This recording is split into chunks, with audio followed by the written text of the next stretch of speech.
혹시 이런 말을 들은 적 있으신가요? 이 나이에 무슨 그런 생각을 해? 혹은 이제는 좀 조용히 살아야지. 나이가 들었다는 이유만으로 욕망을 말하면 안 되는 분위기, 그 안에서 살아온 많은 분들이 마음 한구석에 성에 대한 욕구를 억누른 채 지내고 있습니다. 하지만 진짜 문제는 성욕이 사라진 게 아니라 그 성욕을 받아들일 수 있는 사회적, 심리적 여유가 없다는 데 있습니다. 오늘은 나는 아직 욕망이 있는데 라는 말에 담긴 깊은 감정에 대해 이야기해 보려 합니다. 성욕은 단순한 본능을 넘어서 삶의 활력을 뜻하는 신호입니다. 그것이 사라졌다고 해서 더 이상 살아있는 존재가 아닌 것이 아니고 남아있다고 해서 부끄럽거나 이상한 것도 아닙니다. 오히려 그것은 지금도 당신의 내면이 얼마나 생기 있고 삶에 대한 의지가 남아있는지를 보여주는 증거일 수 있습니다. 많은 고령 남성들이 실제로 성욕은 남아있지만 몸의 반응이나 파트너의 거리감 또는 사회적 시선 때문에 그 욕망을 말하거나 행동으로 옮기기를 꺼려합니다. 예전 같지 않은 몸에 실망하거나 아내와의 관계가 멀어져 버린 뒤 그저 욕망을 묻어둔 채 살아가는 분들도 많습니다. 어떤 분은 괜히 얘기 꺼냈다가 아내가 기분 나빠할까봐 망설이고 또 어떤 분은 이 나이에 성생활은 사치라며 스스로를 다그칩니다. 하지만 여기서 중요한 질문은 이것입니다. 과연 그 욕망을 무시한다고 해서 정말 사라질까요? 사실 인간의 성욕은 단순히 성기를 통한 자극이 아니라 뇌의 깊은 영역에서 비롯된 생물학적이고 감정적인 에너지입니다. 그것은 사랑받고 싶은 욕구, 살아있다는 감각, 그리고 존재의 의미와도 연결되어 있습니다. 그러니 성욕을 억누르고 외면할수록 몸과 마음은 더 무거워지고 때로는 무기력이나 우울감으로 이어지기도 합니다. 성욕을 무시하면 자존감까지 흔들릴 수 있고 이것이 삶 전체의 활력을 떨어뜨릴 수도 있습니다. 실제로 정신의학 보고서들에 따르면 노년기 성욕 억압은 수면 장애, 분노 조절 어려움, 만성 스트레스와 같은 증상으로 이어질 수 있다고 합니다.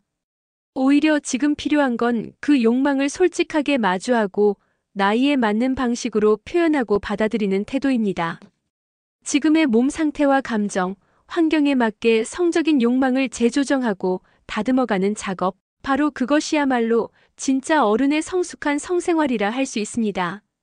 많은 분들이 성에 대해선 정력, 발기, 사정 같은 눈에 보이는 결과만을 생각하지만 성욕은 눈에 보이지 않는 감정의 흐름이고 그것이야말로 인간다움을 유지하는 핵심 에너지입니다. 이 에너지를 적절하게 인식하고 활용할 수 있다면 단지 성생활을 넘어서 일상의 활력, 자존감, 정서적 안정까지도 함께 회복할 수 있습니다. 실제로 성적인 에너지를 건강하게 해소하는 노년층은 그렇지 않은 집단에 비해 삶의 만족도, 인지 능력, 심리적 회복력이 높다는 연구 결과도 있습니다. 그렇다면 어떻게 해야 할까요? 첫 번째는 자신의 욕망을 있는 그대로 인정하는 것입니다. 성욕이 있다는 걸 부끄럽게 여기거나 감추려고 하지 마세요. 그것은 나이가 들었다고 해서 없어지는 게 아니라 그 표현 방식이 달라질 뿐입니다. 더디고 부드럽게, 깊고 잔잔하게 바뀌는 것뿐입니다. 오히려 이 시기의 욕망은 젊은 시절보다 훨씬 섬세하고 더 인간적인 연결을 필요로 합니다. 욕망이 있다면 그것은 내가 여전히 살아있다는 뜻이며 누군가와 정서적으로 이어지고 싶다는 인간적인 갈망의 표현입니다. 그것은 본능이 아니라 인간으로서 자연스럽게 가지고 있는 삶의 에너지입니다. 두 번째는 파트너와의 대화를 시도하는 것입니다. 오랜 시간 함께 살아온 배우자일수록 서로가 얼마나 변했는지를 충분히 모를 수 있습니다. 많은 부부가 몸은 가까이 있지만 마음은 멀어진 채 일상을 살아갑니다. 먼저 자신의 감정을 진심으로 나누고 상대방의 변화도 이해하려는 태도가 중요합니다. 단순한 성관계를 요구하는 것이 아니라 삶의 에너지를 함께 나누고 싶다는 메시지를 담아보세요. 요즘 내가 자꾸 외로워지는 느낌이야. 당신과 다시 가까워지고 싶어. 같은 말로 시작하는 진심 어린 대화가 그 시작일 수 있습니다.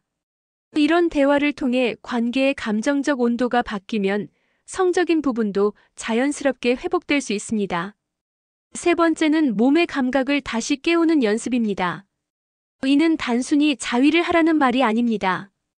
감각을 되찾는다는 건 나의 몸이 어떤 접촉에 반응하고 어떤 리듬의 편안함을 느끼는지를 알아차리는 훈련입니다. 천천히 손끝의 감촉, 허벅지의 긴장, 복부의 움직임 같은 작고 미묘한 감각들을 느껴보세요. 성욕은 결국 감각의 언어입니다. 감각을 되살리면 욕망도 다시 살아납니다. 예를 들어 아침에 햇빛을 받으며 산책을 하거나 따뜻한 물에 몸을 담그고 긴 호흡을 반복하는 것만으로도 감각의 회로는 다시 깨어나기 시작합니다. 중요한 건 속도가 아니라 감각에 몰입하는 태도입니다.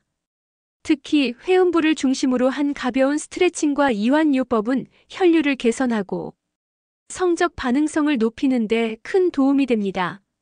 그리고 마지막으로 성적인 표현을 꼭 성행위로만 한정짓지 마세요.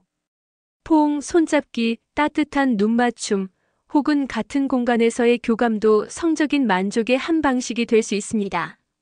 우리는 나이가 들면서 몸의 기능은 떨어질지 몰라도 마음과 감정의 깊이는 훨씬 더 풍부해집니다.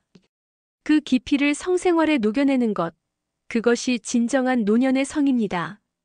성은 단지 육체의 접촉이 아니라 마음과 마음의 대화이며 삶의 연결입니다.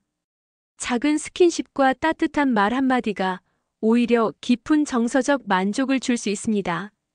부부관계를 넘어 자기 자신과의 친밀감을 회복하는 것이기도 합니다. 지금까지 참아왔던 그 마음, 억눌러왔던 감정에 조금 더 따뜻하게 다가가 보세요. 나는 아직 욕망이 있다는 말은 부끄러운 고백이 아니라 살아있다는 증거이며 삶을 더 깊고 의미 있게 살아가고자 하는 선언일 수 있습니다. 그 욕망을 인정하고 돌보는 지금 이 시간이야말로 새로운 인생의 시작이 될 수 있습니다. 성욕은 나이가 아니라 생의 의지입니다.